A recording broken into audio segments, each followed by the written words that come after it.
Hello, so it's the 16th of December and this is the first vlog I've recorded since September, since the last race I did. And as I'm speaking, I still haven't finished editing the Mexico series from July, August, so really behind. I did do about, I don't know how many races I've done since then, about 5 or 6. So this vlog will probably come out sometime in the summer next year or something. But life's been pretty hectic, pretty stressful. A lot's been going on. It's not been great, to be honest. I'll tell you all about that at the end of the video. But the main reason for this vlog is because tomorrow I'm supposed to be doing a 3,000 metre race in Cardiff. When I say supposed to, until this morning I was expecting to, but now I'm having second thoughts because I woke up this morning and I've got a sore throat, really mucousy, bit of a headache, just feel a bit groggy. I think I might have a cold, or it could even be COVID or something, I don't know. The whole week I've been feeling a bit mucousy, but it's only today where I've woken up and I've been like, yeah, I've actually got a sore throat now. It's really frustrating. So this 3,000 metre race in Cardiff, I used to do this sort of almost as a Christmas tradition every year. And in 2016, it turned out that that was the last time I did it. That was when my wife was pregnant with my son. I ran in 2016, ran my second fastest ever time. Then in the April after that, my son was born, and since then I haven't done it for various reasons. I've either been injured, sick, in Mexico, or I haven't done enough training and I just couldn't justify going all that way. And last year I didn't enter for the most ridiculous reason. I just forgot to enter, and by the time I got around to it, the race was full, so I missed out. So this year I've got a place. I have done some training, not the best, because I've had this calf issue. So since my last race, my calf's been a problem. But I have done enough training to run faster than I did in September, so that's one thing. But the thing that was stopping me was I haven't got any money at the moment. Yesterday was my last day at my job. I've been made redundant, and I'm in debt basically, which I'll talk about at the end of the video. But I've got no money, and I couldn't justify paying about £25 to £30 in petrol to get there and do the race. So, but luckily my friend Becky, who's featured in some of the videos, she's kindly offered to give me a lift to Cardiff and cover the cost of the petrol, which is great. But at the moment I'm not sure what to do because I'm not feeling great. Is it worth going? And also my other friend Louise, who's featured in some videos, she's going, and she's going to go in the car with us. And if I'm sick, what if I make them sick? So I don't know what to do. My target time for tomorrow was going to be about 10:15, about 30 seconds quicker than September. Last week I did my highest ever mileage week. I did about 35 miles, which isn't brilliant, but compared to what I've been doing for the rest of the year, about 20 to 25 miles, it's not bad. So I was doing quite well. And this week I was trying to rest and taper. It's the way these things go, isn't it? You kind of incubate the virus for a couple of days, 5 days or something. I think that was the COVID incubation period, wasn't it? 5 days. And then you start to feel bad and it just hits you and it gets worse and worse and worse, and then you start to get better. And I think I'm at the point where I'm starting to get worse rather than getting better. So let's see.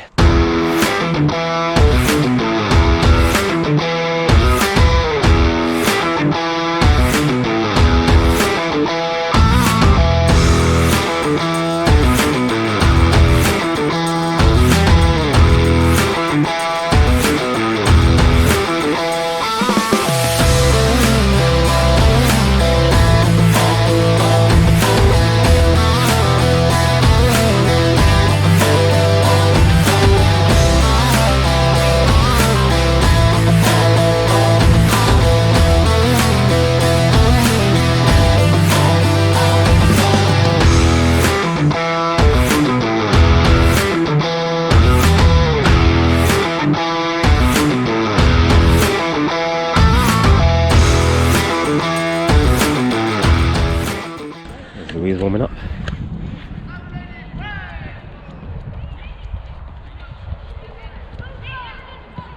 Turn over leg, you just need to go quicker. It's not bad though. There's Louise warming up. So I'm here at Cardiff. Becky kindly gave me a lift. I decided to come even if I wasn't going to run, and I wasn't sure, but Becky's kind of persuaded me to do it. So I'm going to warm up later and I'm going to have a go. I'm going to get to the start line and start running, and that's better than not starting, isn't it? If I don't finish, it's better than not starting. I don't like DNFing, not finishing, but I'm going to give it a go. I'm feeling about the same as yesterday. My nose is really congested and my throat's still sore, but we'll see. Oh yeah, you ready? You warmed up? Yeah, got 10 minutes to go 10 minutes. So Louise is doing a 300 and then a 600 later. And my race is at 4 p.m.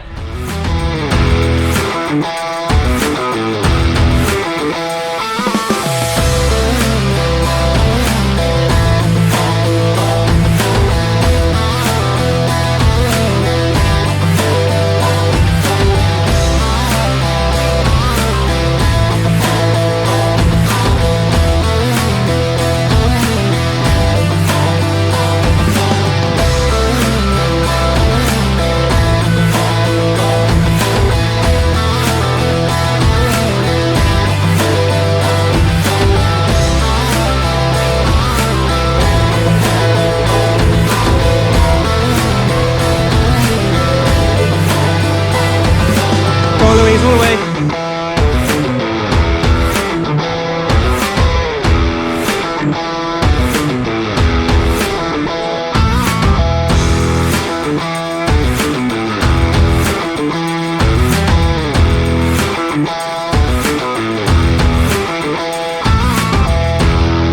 European 50-metre indoor champion, living medalist, world championship medalist, but it has to go for Muir.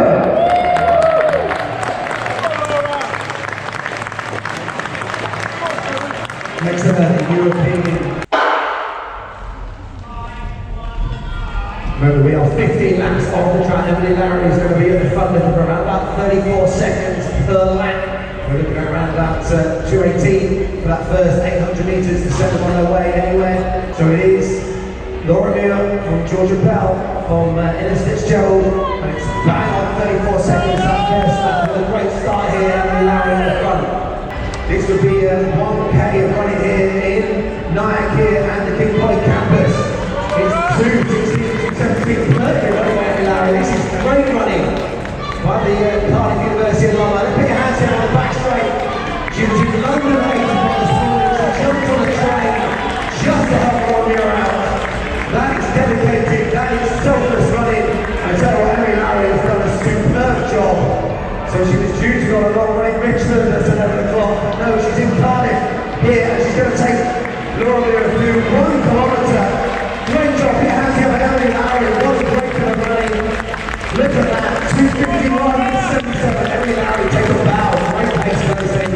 So remember, the pace there through that first kilometre, we're inside world qualifying time. So 8:37 is the world indoor qualifying time. So that was a time around about 8:35 your course. So let's go Laura Muir. Let's get a split on each of the laps. That's a 33.6 lap for Laura Muir. Georgia Bell is running very well, 3:30, so she's on that 8:45 pace. Innes Fitzgerald is on a pretty stressful pace for that 38-year-old Zola Butt indoor 3,000 metres under 20 record. 4:15, 4:16, 4:17 through the 1,500 metre mark for Laura Muir. So it's going to be around about 2:52, 2:53 kilometres, and then it goes 5:43.68. That's a 34.46 lap. Fitzgerald going through the Jenny Nesbitt. This is fast running. They're just outside of, just on 9-minute pace. So Fitzgerald will pick it up. That record is under threat. We're going to see the fastest time in the world for this indoor season. Come on, Laura Muir. The belly's going to sound. She's going to have 200 metres to run. Keep an eye on the clock. Go on. It's around about 8 minutes. So there's 1 lap to run. We're going to be in the low 8:30. European champion over 200 metres. She's going to smash the track record, smash the meeting record. She's going to smash the world qualifying time. 8:34.33. What a run, Laura Muir. What an absolute privilege here at Cardiff to witness probably the best performance we've seen here in the Cardiff Christmas Classic. And 8:58. That's the Georgia Bell. Fantastic running. And Innes Fitzgerald is going to be just outside that finish record, which is going to be a shade under 9 minutes. This is going to be one of the fastest ever times. It's going to be second on the all-time list under 20s. Innes Fitzgerald, Jenny Nesbitt 9:05. That's a great run by Jenny. Both sub 10. And the time has been confirmed up here in the commentary box. Laura Muir, the Christmas Classic 3,000 metre champion for 2023, with a time of 8:34.39. A meeting record, a world couples record, a world qualifying standard, and a world lead. Again, put your hands together for our appreciation to Laura Muir.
So this is the last of our 3,000 metre races, and they've been hugely successful, great racing and running, and both of us each sub 5 minutes.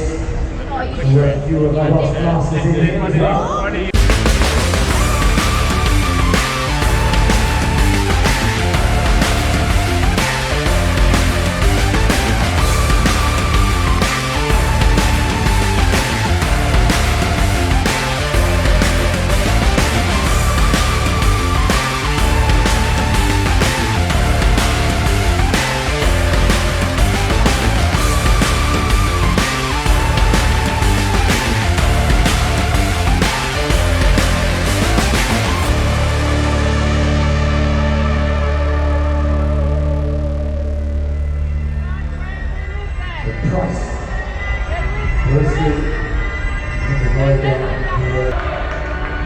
Price from Lloyd, Craig Bridges is right in the mix in the middle of that group, Arnold to the back. So Leroy Griffiths trying to push away from Bruce Clark as they hit 300 metres to run. The busiest end of this 3,000 metres. Price is currently in 3rd place. Lloyd is closing though. He's going to be around about the 10-20 mark. He's going to well be close to a record of some sort with the age group now. Griffiths goes through Clark, 9:09 with a lap to run. And they're going to be right around that 9:45 mark. A few laps or some of the other athletes to go, but so they're doubting the lap counter for Leroy Griffiths. As he has 100 metres of running, he's opening the gap. On his Clark behind. Griffiths, the youngster, spent time at the front early on, pacing to perfection.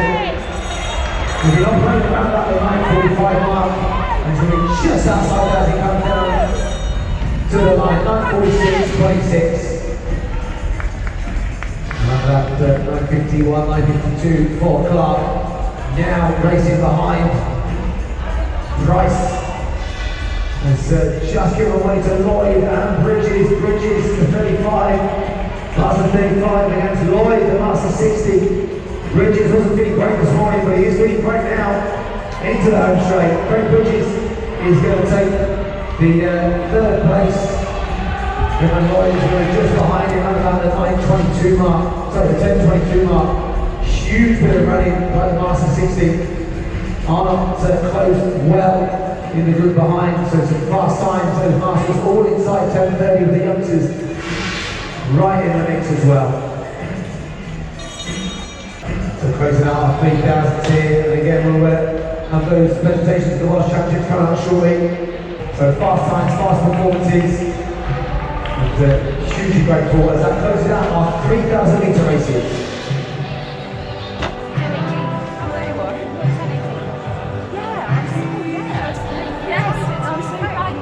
James, some great performances.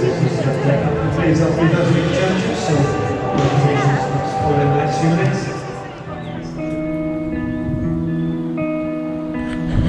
So I'm here at Bitton railway station. It's been 6 days since the race.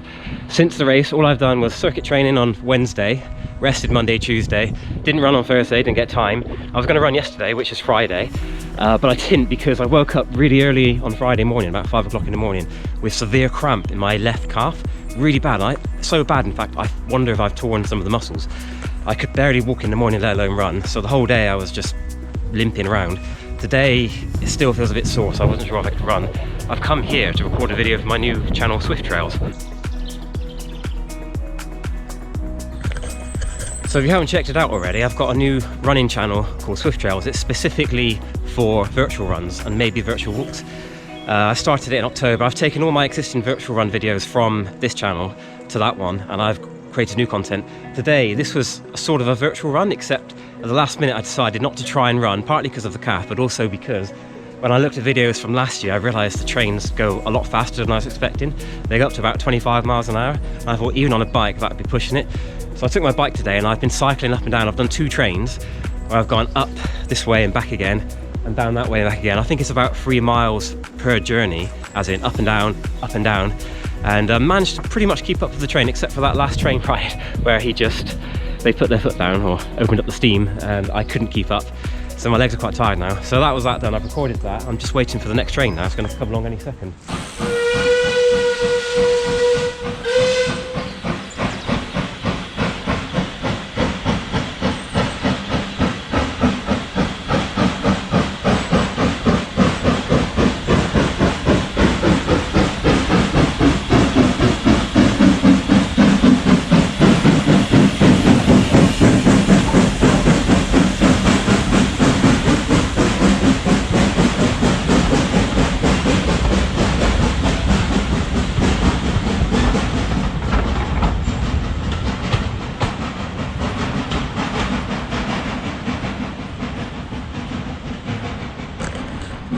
Anyway, that's the next train.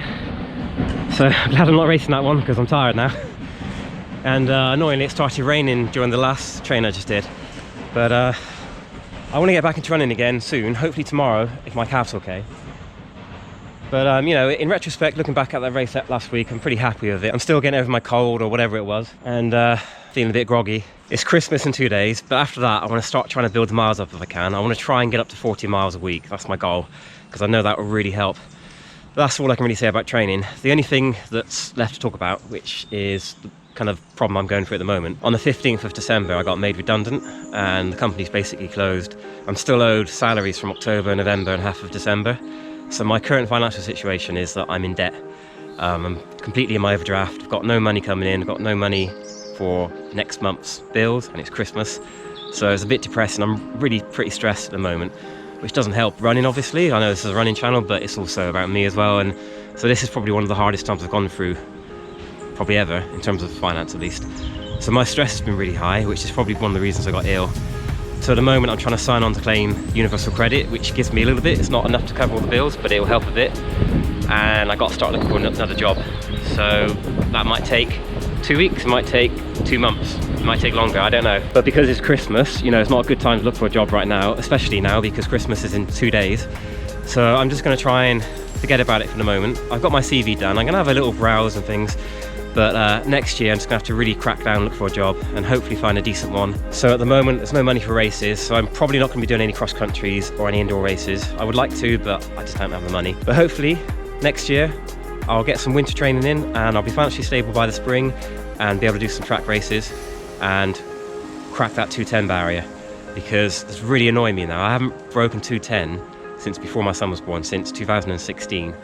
And then I ran my season best of 206, so well under 210. I ran 210 in 2019 with barely any training. I don't know why I can't do it, so hopefully a good winter base will make a difference. Sorry for the interruption, but I was on the way home and I realised I didn't talk about how the race went. Completely missed that. That was the whole point in this vlog. So yeah, I spent the whole day at the athletics centre. I had a great day. I was watching athletics. I got to watch Muir run, which was brilliant. I never expected her to turn up. She ran an 8:34 3K, and in less than 3 hours later I ran on the same track. That was pretty awesome. The men's A race, the men's first heat in the 3000 was really fast. It was won in about 8:03. It was a class field, including Jake Smith, who's one of the top runners in the country.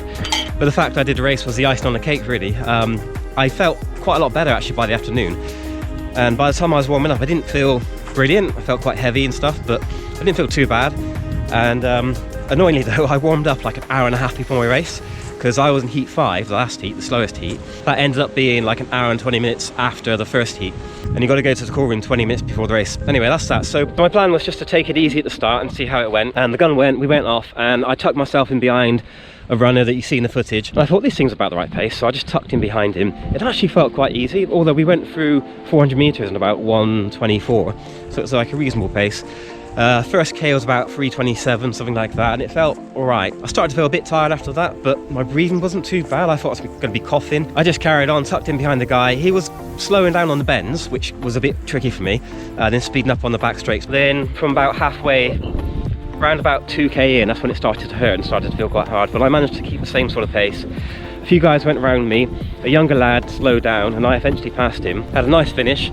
The last 400 I think I covered in about 74 seconds. I think the last 200 was about 34 seconds, which wasn't too much slower than Laura Muir's pace, so only for the last lap. And at the end I didn't feel too bad. I was coughing and things, but not really as bad as I thought it would be. So I was really pleased I did it.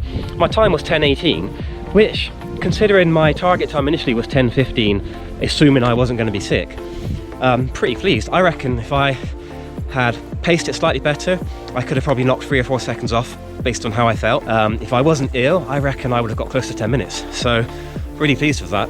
Since then, obviously I haven't been running. I had 2 days rest, did circuits on Wednesday, my legs were still sore, and I thought that's fine, run on Thursday, but Thursday I didn't because I'm doing this whole universal credit application. It took the whole night.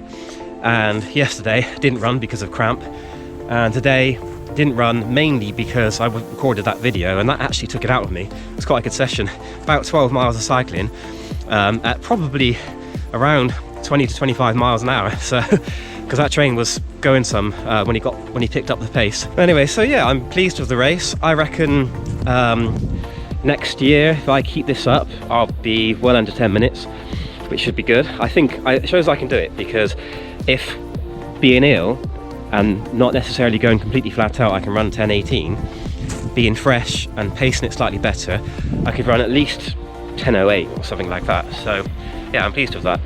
So for once I'm actually quite happy with the race, and plus it was nearly 30 seconds quicker than the 3K I did in September, so yeah, pleased. So anyway, I'm on my way home now. I just stopped quickly just to record this. So thanks for watching again. I hope you enjoyed this, and I will see you in 2024. Bye.